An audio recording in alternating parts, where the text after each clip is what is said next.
There arrives a season in life, not marked by calendars or celebrations, but by a quiet transformation within. It doesn't announce itself with loud events, but rather slips in during the still moments we often overlook. Maybe it's in the hush of a slow morning, where sunlight stretches softly across the floor, and for once, there's no rush to be anywhere. Or perhaps it's in a simple act, hands immersed in warm dishwater, eyes drifting toward a garden, heart wondering how time passed like wind through autumn leaves. In these silent pauses, something deeper begins to awaken, a shift in how we define strength, no longer measured by power, ambition, or dominance, but by the calm we carry through life's uncertainty. True strength begins to feel like something quieter, not a loud declaration, but a still presence that doesn't waver. And so, let me ask you a question, one that may linger with you longer than expected. Why is it that some elders, even after enduring great loss, seem to glow with an unshakable peace, while others break under the weight of far less? Is it just personality, or luck, or perhaps family, faith, or fortune? Or could it be something more subtle, something found not in what life gives or takes, but in the way we respond?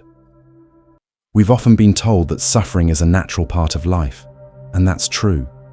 Pain visits everyone, but suffering, that heavy feeling that clings to us, that turmoil in the mind, that fear we carry like a shadow, that can be changed.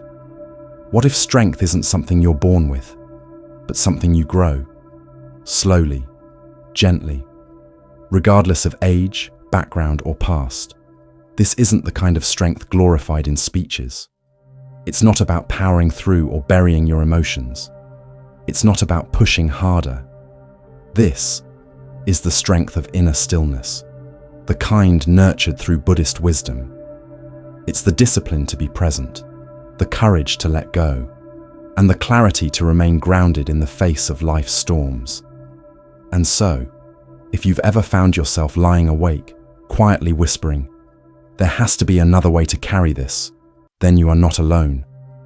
This is not a lesson in toughness. This is an invitation to walk a gentler path, to rediscover the peace beneath all the noise, and to shape a mind that is steady, compassionate, and wise. Let us take the first step, together. Part 1. Suffering is a teacher, not the enemy.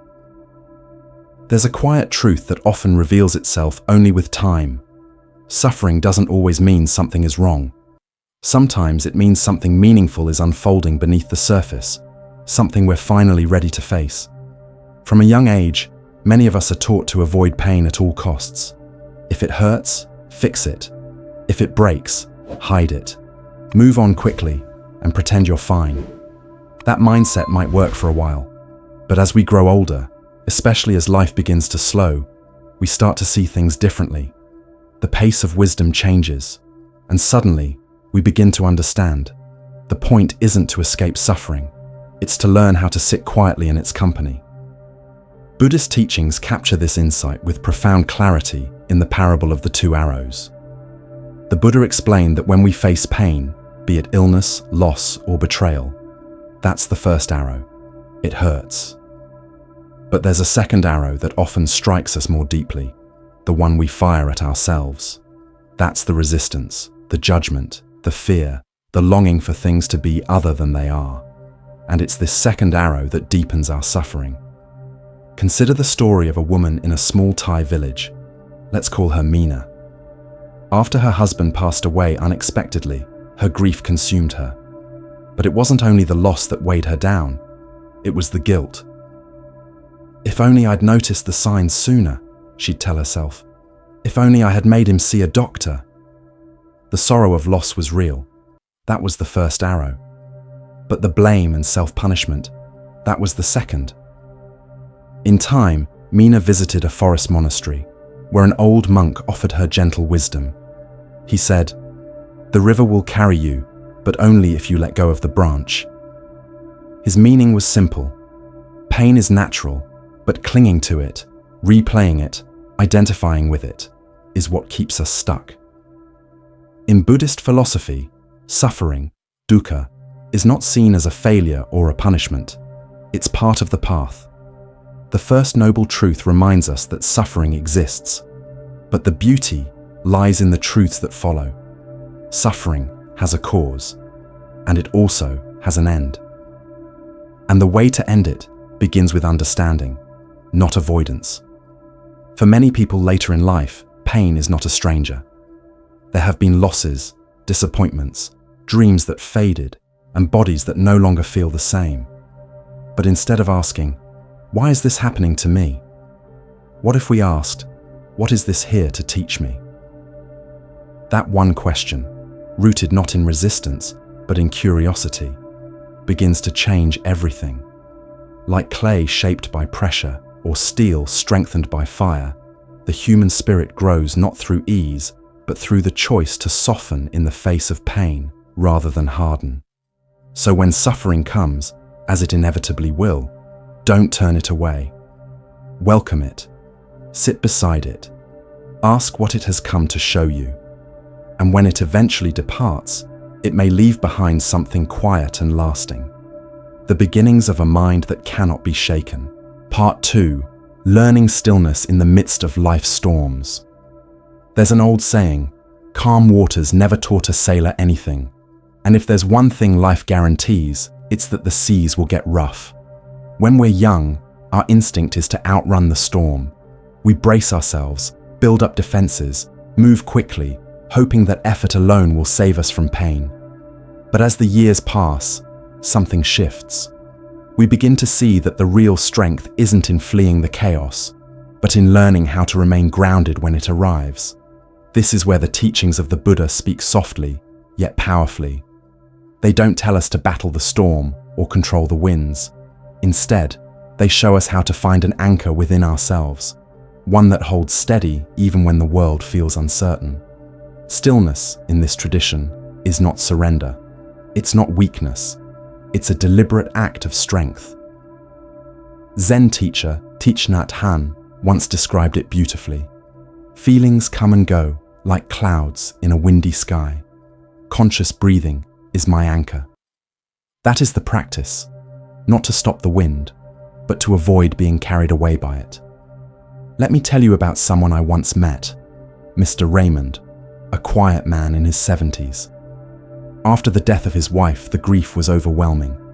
He tried meditation, but at first he could hardly sit for more than a few minutes.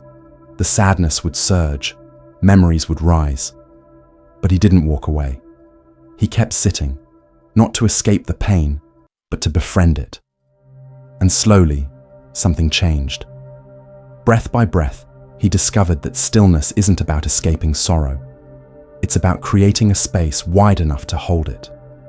What once felt like a tidal wave of grief began to feel more like a tide, rising, falling, and receding in its own time. In Buddhism, the simple act of mindful breathing isn't just a practice, it's a lifeline. Each deep, intentional breath is a message to the body and mind. You are here. You are okay. You don't have to run. That's why monks and nuns walk slowly. Their steps are not hurried, not distracted. They are intentional, fully present. This is a kind of presence anyone can develop, regardless of age, background, or belief. You don't need a temple. You don't need rituals. Just find a quiet spot, your porch, your bedroom, even your car. Close your eyes. Breathe with awareness. That is more than enough. And here's the quiet miracle. The more we practice stillness in everyday moments, the more natural it becomes during life's hardest ones. Like a path through a dense forest, the more we walk it, the easier it is to find when we're lost. So the next time life begins to tremble, don't be quick to react. Don't chase distraction. Just pause. Feel your breath.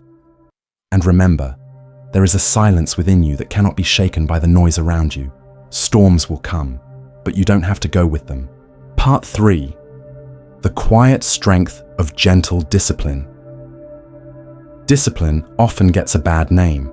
For many, it brings up images of strict rules, stern voices, and a life stripped of joy. We tend to think of it as something rigid, something we must obey. But through the lens of Buddhist philosophy, discipline isn't about control. It's about care. It's not punishment. It's protection. In the teachings of the Buddha, the word for discipline, sila, means ethical living, a steady alignment of your actions with your deeper values. It's not there to restrict you. It's there to guide you gently back to your own center, again and again. And here's the paradox. As we grow older, as life slows down on the outside, the noise inside often gets louder. The structure once given by careers, routines, or raising families begins to fade. Time opens up, and with it, the need to consciously shape how we spend our days. So what keeps us rooted when the world no longer demands so much of us? Discipline. But not the discipline of pressure. The discipline of presence. Let me share the story of Helen, a retired school teacher in her 80s. Every morning, without fail, she begins her day the same way, washes her face with cold water, lights a small candle on her kitchen table, and sits quietly with a cup of tea before saying a single word. She told me once, "It's not a habit, it's how I return to myself." This is what gentle discipline looks like. It's not about forcing your life into rigid molds. It's about showing up with quiet devotion. It's about remembering who you are before the world tells you who to be. The Buddha never spoke of chasing big achievements. He spoke of right action, right speech, and right mindfulness. Simple steps, taken consistently. Making your bed with care, walking slowly, speaking with intention. These aren't small acts when done in awareness. They shape the inner landscape. Many of us wait for motivation to strike before we begin something meaningful. But motivation is fleeting. Discipline, on the other hand, is what remains when the excitement fades. It's the quiet decision to keep showing up, even when you don't feel like it. Especially then. And here's something powerful. Every time you follow through on what you said you would do, you rebuild trust in yourself. Not the kind of confidence that shouts, but the kind that stands quietly and says, "I can rely on me." If your days feel shapeless, if you feel adrift, don't wait for life to hand you purpose. Shape it yourself. Wake up with a moment of silence. Fold the laundry as if it matters. Sit for 10 minutes each morning, not to become someone new, but to return to someone ancient, yourself. That is enough. That is discipline. That is power. Part 4. Strength is found in what you release. As we move through life, wisdom tends to gather, slowly, quietly, like snow on a mountain peak. But even with that wisdom, we sometimes carry more than we need. Not the heavy burdens we can name easily, but the subtle ones. The quiet habits of mind that chip away at our peace without ever announcing themselves. In the Buddhist tradition, the art of letting go is not a single moment of release. It's a rhythm, a returning, a practice of noticing, again and again, what we've begun to carry that no longer serves us. Letting go is not rejection. It's not suppression. It's recognition. It's choosing to set down what once felt necessary, but now only weighs down the heart. There are 3 patterns, especially in the later seasons of life, that quietly weaken the strength of the mind. And they don't shout, they whisper. First, the habit of complaining. It's easy to slip into. A slow drip of dissatisfaction. This didn't go right. That person let me down. The world isn't how it used to be. But the danger isn't in expressing pain. It's in making that pain our default lens. The Buddha reminded us, what we frequently think and ponder upon, that will become the inclination of the mind. So if we live in complaint, we begin to shape our world in its image. Letting go of it doesn't mean pretending everything is fine. It means asking, is this helping? And if not, we shift from reaction to awareness, from helplessness to presence.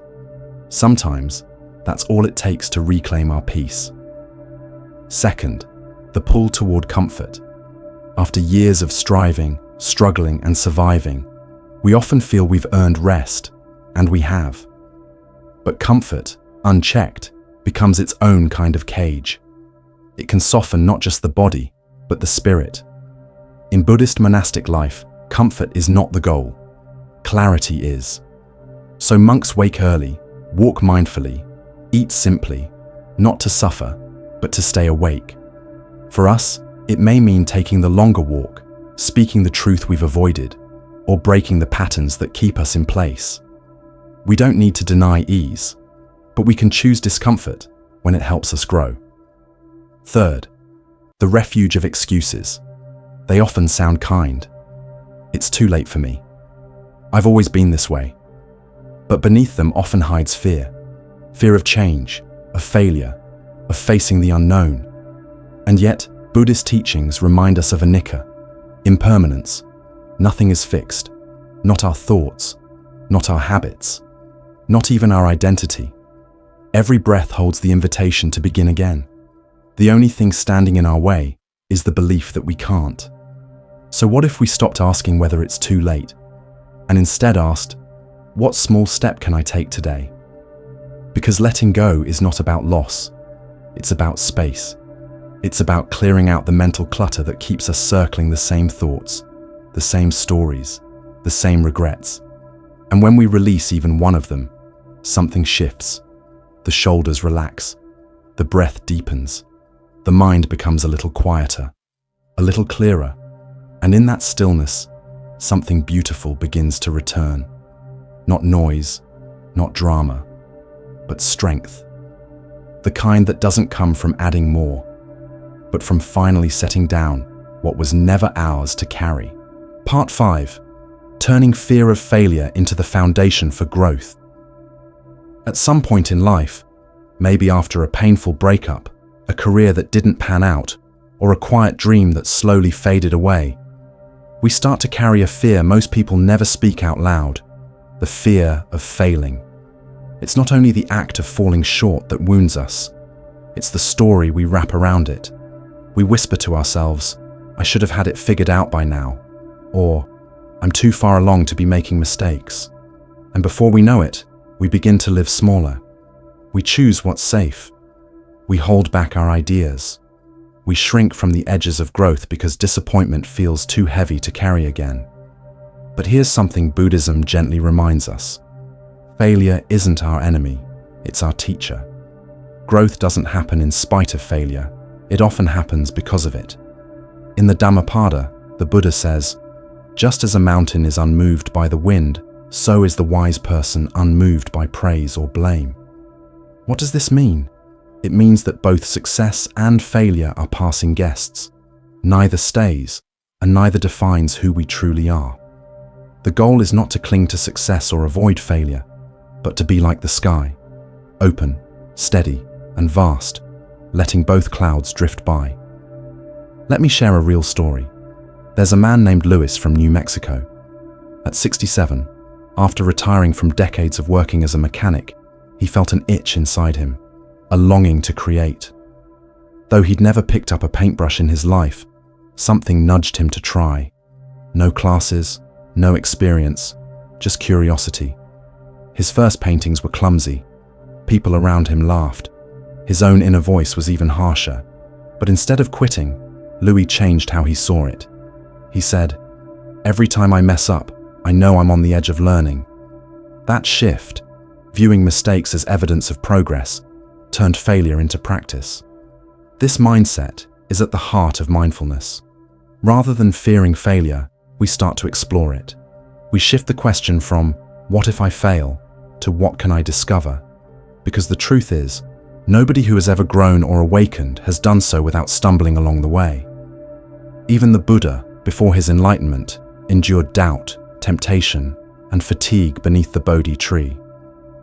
Those struggles weren't detours, they were the path itself. Growth isn't a straight road, it's more like a spiral. We circle back, we falter, we rise again, and especially as we age, we might believe our window for change has closed. But Buddhist wisdom tells us the opposite. Now is the perfect time to embrace failure, because now we carry the wisdom to see it differently. So next time you feel afraid to start, to speak, to try, to dream, listen to that inner whisper that asks, "But what if I fail?" and reply with kindness, "Then I'll grow." Just like the soil must break open for seeds to root, our lives often bloom through the cracks. Every step, including the stumbles, is part of this sacred unfolding. Part 6. Quiet strength, the power that doesn't shout. We live in a world that often mistakes volume for power, where the loudest voice is assumed to be the strongest. But the deeper we travel through life, the more we come to understand a different truth. Real strength rarely announces itself. It doesn't demand attention. It doesn't dominate the room. It's like the roots of an old tree, silent, unseen, yet steady enough to weather any storm. In Buddhist philosophy, there's an image that captures this beautifully, a single candle burning in stillness. It doesn't try to outshine the darkness. It doesn't waver for applause. It simply glows, constant and calm. That's the essence of inner strength. Think of the quiet people in your life, the ones who don't speak often, but when they do, their words linger. The ones who walk into difficult moments not with resistance, but with deep stillness. They remind us that strength isn't about overpowering others. It's about remaining grounded in yourself. Consider the story of Tenzin, a Buddhist nun who endured the heartbreak of losing her homeland, her community, and so many she held dear. She had every reason to turn bitter, and yet, when asked what frightened her most during those years, her answer was astonishing: that I might lose my compassion. That is strength, not the kind that fights to be heard, but the kind that chooses to remain open-hearted even when the world tries to harden you. The kind that grows from equanimity, the Buddhist virtue of calm amidst chaos. It's not that emotions vanish, it's that we stop clinging to them. The mind becomes like the ocean, still beneath the waves. Western culture often teaches us to equate emotion with weakness. That crying means you're fragile, that walking away from conflict is giving in. But Buddhist wisdom offers a deeper view. True power lies not in reaction, but in presence. The Buddha taught, hatred never ends through hatred. Only through love can it cease. And to choose love, not passively, but mindfully, in the midst of pain or judgment, is a quiet act of immense courage. So when someone criticizes you, misjudges you, or tries to provoke you, pause. Ask yourself, what would strength look like if it didn't need to win? Maybe it looks like silence. Maybe it's a soft response. Or maybe it's simply walking away without losing yourself. You don't need to argue. You don't need to prove anything. You just need to stay centered in who you are. Because real power isn't loud. It's deliberate. It doesn't grasp for control. It chooses peace, again and again. And as time passes, we begin to realize the most valuable thing we carry isn't how often we've won, but how often we've stayed true. Not how loud we've been, but how deeply we've lived. So when the world tugs at you, dares you to react, remember the candle in the quiet room and say to yourself, softly but firmly, I remain in what matters most. Conclusion. And so, if you've ever felt like you're arriving late to peace, know this: peace has been quietly waiting for you all along. It doesn't demand perfection. It doesn't require a flawless past. It only asks for your presence, here, now, in this breath. The strength you seek is not loud. It doesn't come from conquering the world, but from returning, again and again, to the stillness within you. Let go of the weight you no longer need. Breathe into the moment as it is. And remember, every sunrise, every soft silence, every pause is an invitation to begin again. If this message touched something deep in you, consider walking this path with us. Subscribe to Deepest Wisdom for more gentle reflections and timeless Buddhist teachings, crafted to help you cultivate clarity, compassion, and strength, especially in life's later seasons. And in the comments below, share one thing you're choosing to release, or one gentle step you're ready to take toward inner stillness. Your story might be the light someone else needs. Until then, may your heart be light, your mind be steady, and your days be touched by peace.